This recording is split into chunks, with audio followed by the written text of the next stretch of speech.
Bully? Bully? Bully, what are you... How? What? How? Ben? What? Dad? Ben, you're in the dumpster. Dad! What are you doing in the dumpster? What? Do you recognize That's this? one thing, Ben, to be... Do you recognize this? That's bully. That's it's bully. One thing to be unemployed. Yeah, that's bully. Oh, what you're doing in the... Yeah, you... Oh, did I... I didn't throw it out. You know what? I had Grace was in here last week, and I told her whatever's in the linen closet, we never use it. Grace knows bully. Just toss it. Grace knows bully. Well, I told her that whatever she... You told her to throw out bully. I never said the word bully.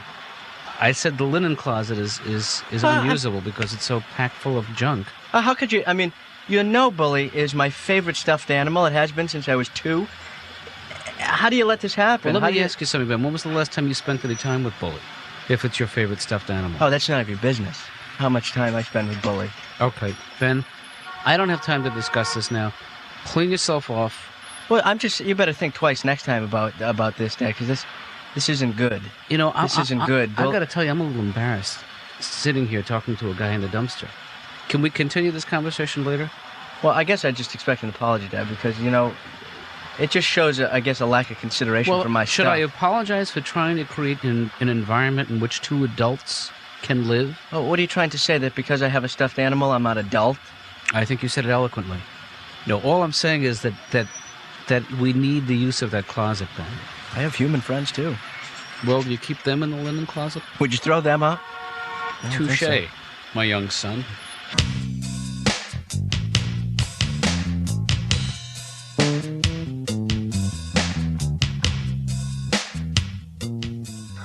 Ray? Yeah. Now, you didn't go into this marriage thing blindly, you know. Somebody should have told me, son. You should live together first. That's what you should do. I didn't know what to... You know why? The first day you move in, you realize I had no experience. I came from my parents' house. Right.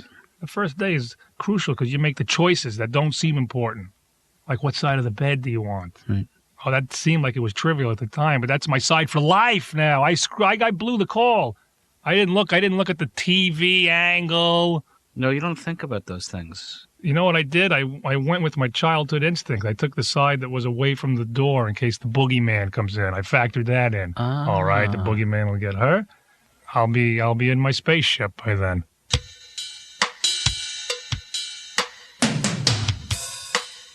Yeah, well, I found out all the roles that I was going to play right after I got married. You know, you think you know them all. You think, it's take out the garbage and mow the lawn. Those are the traditional roles. Right after I got married, I found out that in the middle of the night, I was now the automatic noise checker-outer. Every little thing. What was that? No, it's nothing. No, check it out. Check it out. What do you mean, nothing? That could be a burglar with a gun. So be careful. Go. Watch out. Put your slippers on. Might have to run. Bring me up a yogurt if it's nothing. Either way. I want a yogurt either way. Don't come back without a yogurt, slipper boy. Oh, so you're I'm the noise checker.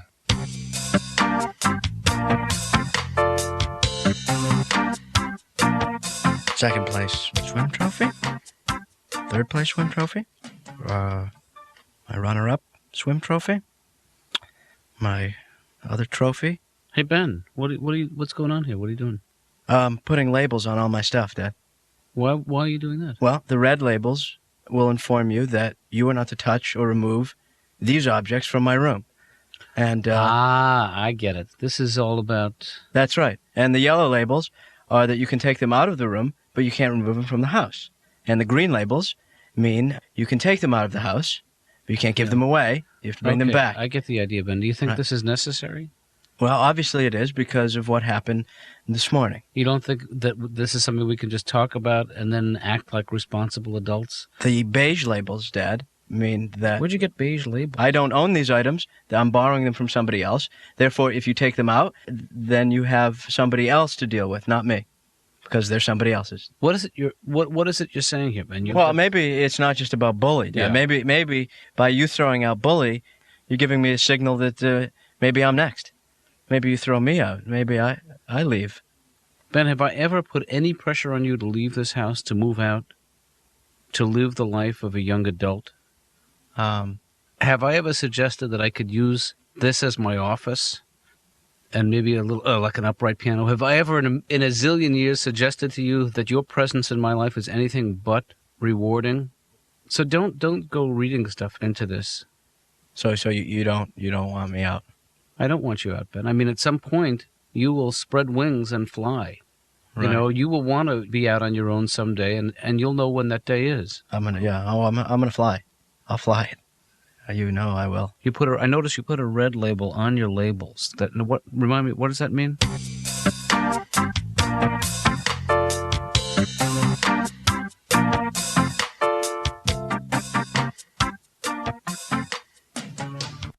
Chase one night, he prayed for the moon to give him light. Okay. He had many a mile It's nice. go that night before he reached the town. Oh, come on, Ben.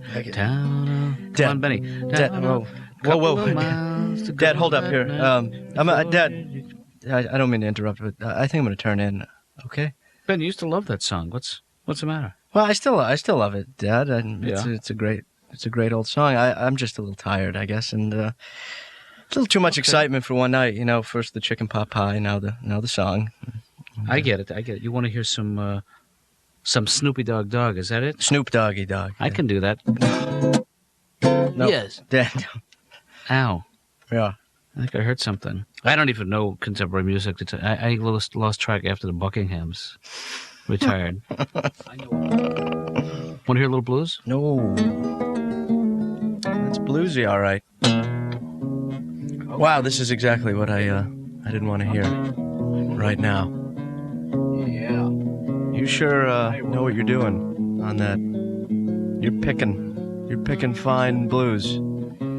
You know, your mother and I used to listen to the blues all the time when we were in school.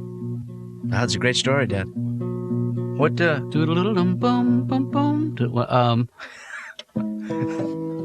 Hey, you know, Dad, as opposed to playing to me every night, you're good. Maybe you should go to I know a couple places that have open mic nights. You sign up and you play in front of an audience, and that. Well, I'm not in that league. These guys are guys who do nothing but play the guitar, and this for me is just a hobby. No. But what would I sing? Do you need to sing original songs? Because I haven't written a song in 20 years. It's all folk. It's all folk music? It's all folk. It's all. No, do you think I'm that good that I could get up there and keep an audience captivated? No. On the edge of their seat?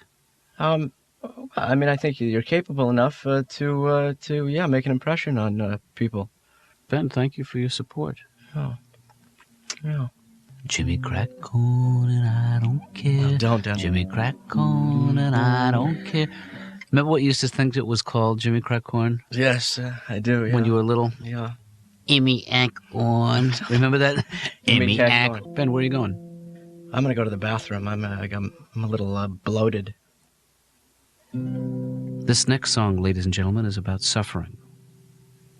God knows that's something we've all done a little bit of, and I'm going to tell you about it tonight. I've been hurt so many times, folks. 4 times.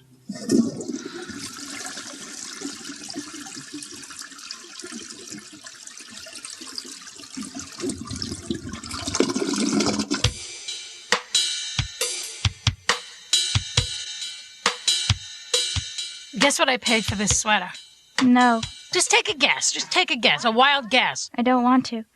Okay, $5. $5? What's wrong with you? How could you even... First of all, did you look at what it's made of? It's made of lamb's wool, for God's sakes. Here, read this. Plus sizes unlimited. I'll smack you.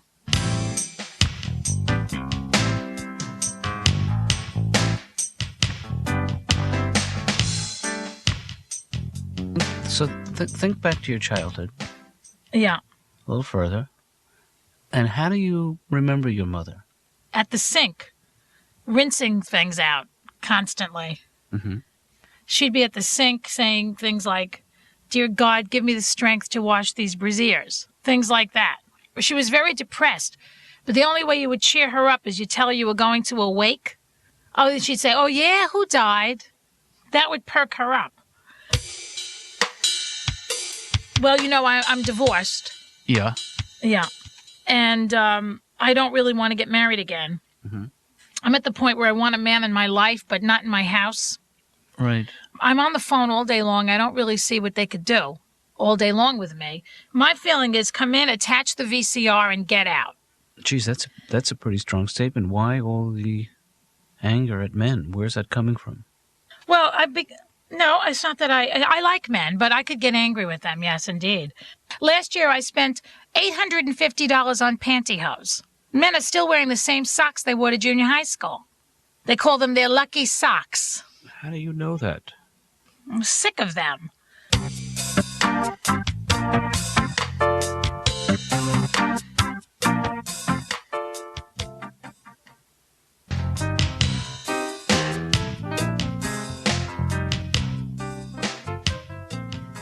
Folk music, Yeah. like an open mic, like anybody can go. Kind of. Right. Like he gets up and he gets to play a song. Folk songs. Yeah, old folk songs. Folk songs that he wrote. Some originals, couple covers. Really? Yeah. And I thought you'd like to maybe come along, with me and listen to him. To be honest, that sounds so horribly painful and humiliating. I mean, for you and for him. Yeah, sort of. I'll go. Really? Yeah. Great. Sex and marriage, it's a cliche, but you have to work at it. You have to reinvent the sex. Someone actually told me to spice up the sex, to try going to a motel. Sure, if that works, They get a babysitter, go to a motel. Right. We tried that. And the weird thing is they give you the motel room for 4 hours. I don't know about you, Doc, but who needs a room for 4 hours? Well, some people, they like to, unpack and make the place their own. Show me the 20-minute room. That's all. The 20-minute room has to have a TV and a wake-up call. That's all. Do you have a drive-through? Because I know what I want. 4 hours. Who are these guys who need a room for 4 hours? They think they do. That's the way it is. It's always that way with sex. You're in the 4-hour mode when you start. You're like, oh, this is gonna be a marathon. Oh, I'm gonna wear a number on my back, and people are gonna have to bring me cups of water. And it never ends up because it's always pacing. That's what it is. That's my problem. My pacing is off because I start in the 4-hour pace, but something, you know what it is? You always go that one move too far, and then you try to save it. No, don't move, honey. Freeze. Don't. You moved. You moved. It's not my fault. Come on. You clearly exhaled. Don't look at me. Where's the remote?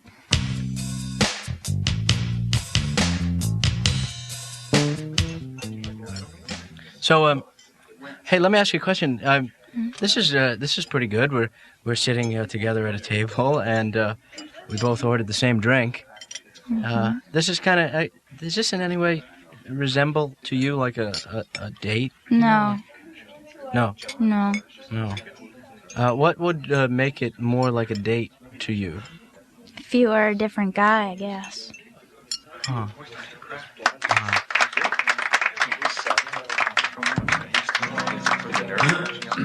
Can you hear me? Can you hear me in the back? What's he talking about? There's nobody back there. If you want to move up, there's some seats up front, everybody. Well, first of all, thank you very much. And this first song is a song that I wrote. I'm a little nervous, you have to bear with me. I wrote it when I was 23 years old, and discovering for the first time that loving someone was no guarantee that they would love you back. It's called Loving Someone is No Guarantee That They Will Love You Back. And it goes like, I was just to give you a little more background, I was a student living in a farmhouse with 5 of my best friends. And my dog, Muzzy, Black Labrador. I think he's losing them. Yeah, I think he's losing me. Anyway, I wrote this song in 1970. I was a young man of 23, and now, much to my amazement, I have a son that age. In fact, he's here tonight. Ben, why don't you stand up and take a bow? No, that's fine. My son, ladies and gentlemen, Benjamin Daniel Katz. Thanks. Please let him know, folks. Thank you, Dad. Give it up one time for Benny. That's enough, Dad. I'm gonna sit back down now, Dad. Thanks. Hey, Ben? Yeah. Remember that song I used to sing for you when you were little? No. No, I don't. Let me refresh your memory. I actually wrote this song for you. A boy, a bike, a heart so full, a mom, and a dad, and a little stuffed bull. Oh God, what have I done? Ben? Dad. Will you forgive me, please? Yes. Yeah, right away. You're forgiven. Is there some way I can make it up to you? Show's up there, folks. Show's on the stage.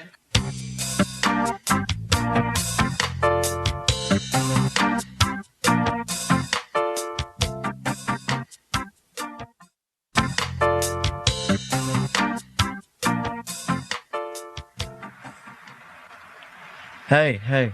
Sorry, I left. I came out here to pee for a while.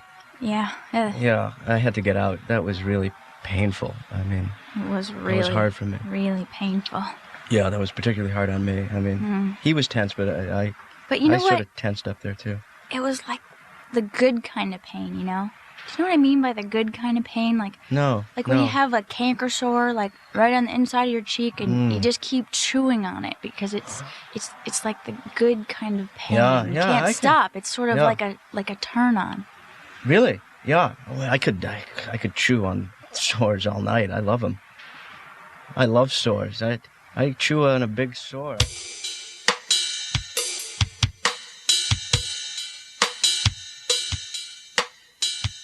How is your appetite? My appetite is too good. I just want to eat everything. And you're afraid if you eat too much, you'll put on weight? Is it your big... No, I'm afraid if I eat too much, I'll get thinner. What's wrong with you? I mean, really, what kind of a doctor asks a stupid question like that? I feel hostile towards you now. That's okay. Just let it out. You know? I'm letting it out. Okay, well, let it out slowly. How does it feel to be bald? Do you want to hurt me? Is that what this is all about? Do you want to make me feel the kind of pain you're feeling? I find you repulsive. There's a hair, like you have nose hairs. I find that so repulsive to see nose hairs. You have no idea. Do you think I should wear them up? Are you sexually attracted to me at all? That's a tough one. I don't think that's an appropriate question. This is a therapist's office. I thought I was supposed to ask anything I felt like asking. You told me I could say anything I want. Now you're saying no? I'm not saying you can't ask me, but I need to know why you ask. I find you looking at me sometimes in a very leering manner. That's a defect. That's a palsy in my I was in an accident and I leer now. I don't believe you. I think that you're a pervert. That you really are leering and ogling. You know, especially at my humongous breasts. To tell you the truth, didn't even notice the size of them and the shape of them. Now I feel even worse. No, I'm saying I never really took in the fullness of your breasts. That's all, the weight of them. Really? But Joy, in my role as a therapist, how I feel about you as a man is not really germane. Is there something disgusting and despicable and hideous about me that you haven't shared? I've shared it.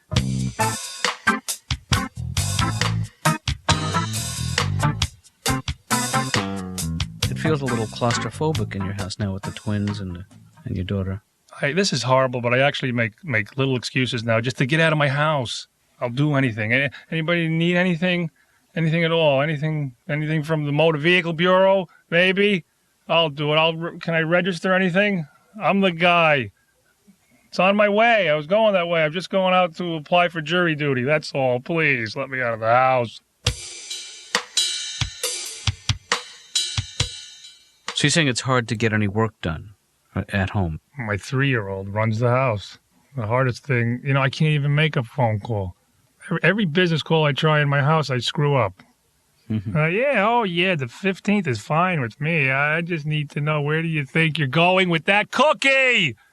Put the cookie down. Not you. Sorry. Didn't mean to scare you. Oh, I didn't know you were eating a cookie.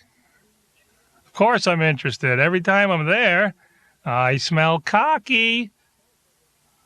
It's the cocky, Doc. Yeah. That's what it is. Sure. I have the twin towers of poop in my house right now. Whoops. You know what the music means. Our time is up.